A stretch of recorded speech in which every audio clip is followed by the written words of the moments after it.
With Babylon being an enormous box office flop, earning only about half of its listed budget, Margot Robbie now has two of 2022's biggest flops. You can easily brush this off as a bad or unlucky year for her, but when you take a step back and look at the years before this, it starts to look worrisome. We're saying we're worried because we at Filmstack like Margot Robbie. She's a good actress and a great on-screen presence. Her name alone is enough to gain some of our interest in upcoming projects. But this decade has been brutal. Flop after flop, critically, financially, and at times even both. It made us reanalyze her career and see where it all went wrong. Was her career actually as good as we assumed? When did this collapse in form begin, and is it worth all the headlines? And is there still hope for her career with her upcoming films when compared to other actors that have gone through the same? In this video, we're going to be diving into Margot Robbie's past, present, and future to see if her career can regain that spark she first had with The Wolf of Wall Street.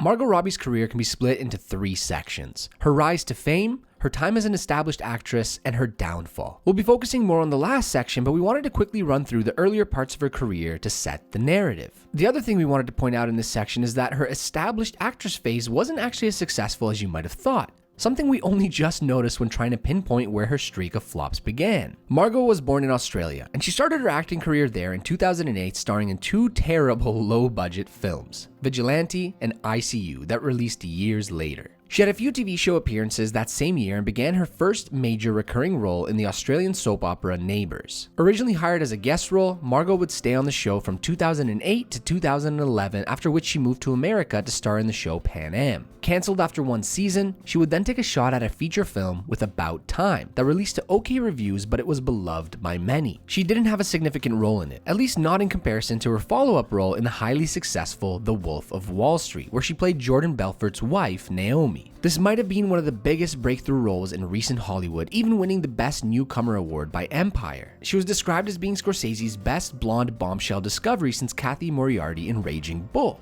and that she was funny, hard, and kills every scene she's in. The film skyrocketed her career into what it is today, but she would still need a hefty set of films to solidify it. Now, we already mentioned her career isn't as impressive as we thought. This is in terms of how the films performed and not a jab at her performances. Filtering for only feature films that she had a decent sized role in, we are left with 20 films released before 2023. 2 of them were part of her rise to fame, which we already discussed, and 6 of them were part of her downfall, which we'll be going into depth later. That leaves us with 12 films to fly through. Z for Zachariah was straight to VOD, video on demand, but had pretty good reviews. Focus with Will Smith had both mediocre reviews and box office numbers. Whiskey Tango Foxtrot had okay reviews but was a huge box office flop. The Legend of Tarzan had terrible reviews and was another box office flop as it needed $400 million to break even. The 2016 Suicide Squad, the first of many Harley Quinn appearances for Margot, was a huge box office hit but her worst reviewed film up to this point. 2017's I, Tonya had okay box office numbers but was successful with the critics, even getting her a lead actress Oscar nomination. Goodbye Christopher Robin was okay on both fronts. Peter Rabbit was a success but only financially. Terminal was another straight to VOD release but with terrible reviews. Mary Queen of Scots with Saoirse Ronan had poor box office numbers and okay reviews. Dreamland was yet another straight to VOD release but with mediocre reviews. And to end off this era on a good note, Once Upon a Time in Hollywood was adored by critics but its box office performance is uncertain, as some say it needed $250 million to break even and others say $400 million. So here's a visual look at everything we just went through. As you can see, this set of films can only be described as mediocre at best. And it's not because of her acting, which her Oscar nomination for I, Tonya proved, but maybe it's a problem with the roles she picked. Something we'll see more of later. But she has an even greater influence over these roles than you'd think, as in 2014, she, her husband, and others formed Lucky Chap Entertainment, a film production company. This company helped produce all of these films of hers, plus Promising Young Woman. You might have already been able to detect the pattern, but the focus of this company is to push female stories by female storytellers with female leads. Her consistent performances and experiences with some of the top directors still make this an impressive career despite how well these films performed individually. And although we're calling this streak of films mediocre, it's about to get much worse.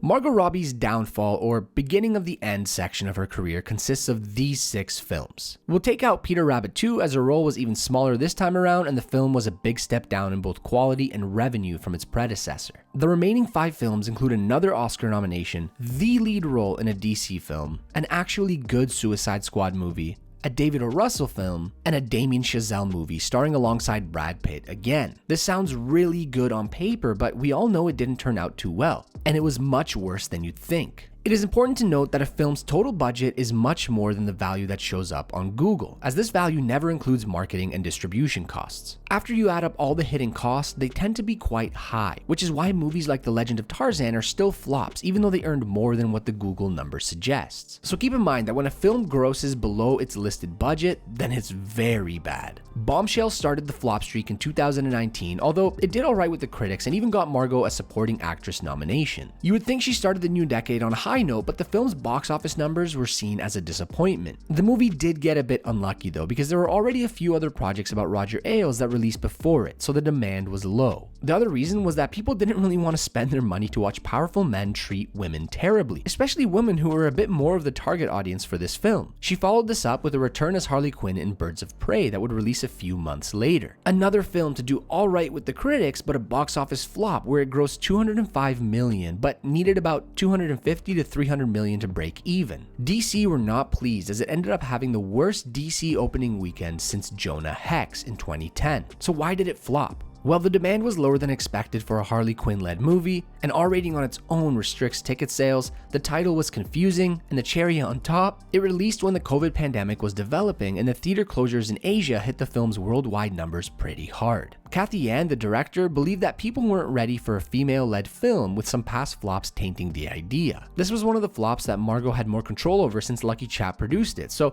we can't just blame it on bad luck for her this time. In 2021, we got The Suicide Squad, featuring Margot Robbie's Harley Quinn yet again, and this one was actually great. We were pretty surprised to hear this flop, but we had no idea they spent $185 million on it, especially it being an R-rated film, which is always more risky. Because of COVID, Warner Bros. Had that deal with HBO Max to release films alongside the theatrical run. Sure, this brought in some money for HBO Max, but it also opened the doors for piracy on day one of its release. There also wasn't a big name attached to it like Will Smith with the first one, and there was a lot of confusion on how this film was related to the original. And the quality of the first film did nothing to help bring more people to theaters, even with James Gunn advertised alongside it, which the average person didn't really care for. The film was described as needing a best case scenario to break even, possibly making it Margot's biggest flop up to this point. And in 2022, Margot Robbie starred in two movies by critically acclaimed directors, Amsterdam and Babylon, released just months apart. It would be these two films that would start the whole conversation about the end of Margot Robbie. Amsterdam received terrible reviews and box office numbers, earning less than half of its listed budget and is estimated to lose $97 million.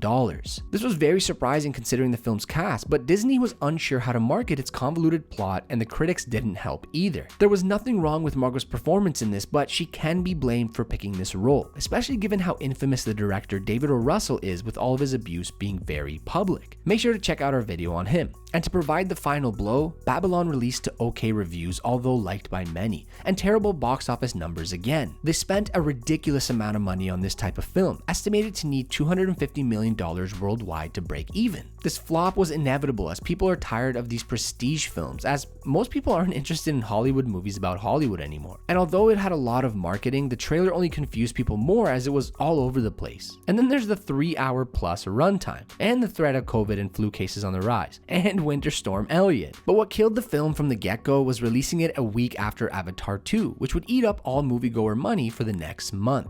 When I first looked into this streak of flops, I thought she was just unlucky. A lot of external factors affected these films' performances, but each one's outcome was predictable. Margot Robbie was the one choosing these roles, or even helping create them, like in Birds of Prey. So she needs to take a hold of her career before it slips away, as she's getting a lot more chances than other actors. It's becoming obvious that her name isn't one to bring in an audience, but that could be more of a problem with how Hollywood operates right now. But with all that being said, her upcoming films could be a return to form, and we have seen bigger comebacks in the past.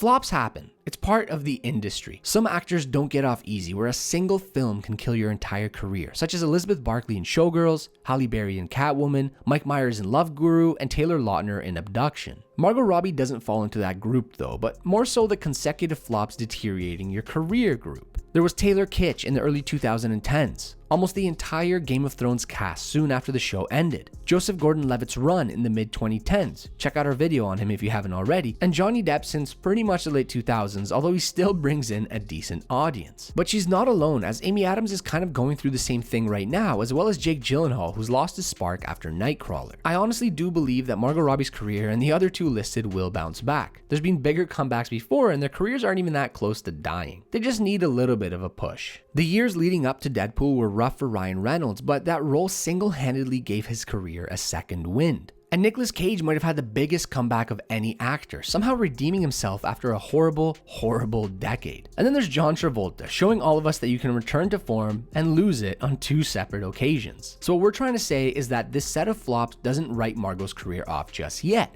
and that a lot of these headlines are way overblown. She can easily star in a few great films and have us forget about this streak of bad ones, or she can star in one film that kills her career entirely, or she can continuously kill and rekindle her career. But for the near future, her next set of films will be important to put her on the right trajectory. So how's 2023 looking for her? Well, it's looking interesting to say the least. We have Greta Gerwig's Barbie, Wes Anderson's Asteroid City, and potentially that Ocean's 11 prequel film. Barbie can go either way, but it's got some great people behind it. It will rely heavily on the performances and writing, so critically it could do well. But its box office potential is a different story, as who the film is for may be a bit confusing with how it's being marketed, and it's releasing the same day as Christopher Nolan's Oppenheimer, which I'm just gonna say I'm super hyped for. Asteroid City should do great with the critics and well enough at the box office, as all Wes Anderson films do, but I don't think Margot Robbie will get much credit for it. Even though she's one of the top billed actresses, she'll still get lost among the others as the cast is ridiculous. I doubt Asteroid City will help her career too much, but it'll be nice to finally get a small win. And that Ocean's 11 prequel could be the ultimate box office test for her, where she'll be playing alongside Ryan Gosling in what could be a remake of the original 1960s Ocean 11. We're not sure if this one's dropping in 2023, but this film could be the final nail in the coffin, at least for now. Apart from these, there was that cancelled female-led Pirates of the Caribbean film she wanted to make, and a possible return as Harley Quinn in either a solo film or as part of Gotham City Sirens. Her future is definitely lined up well and looking pretty healthy, but if this streak of flops continues, it's only a matter of time until all of these opportunities are shut out. So is this the beginning of the end for Margot Robbie? Hopefully not. Hopefully a year from now we'll be laughing at the idea of ever being worried and making this video.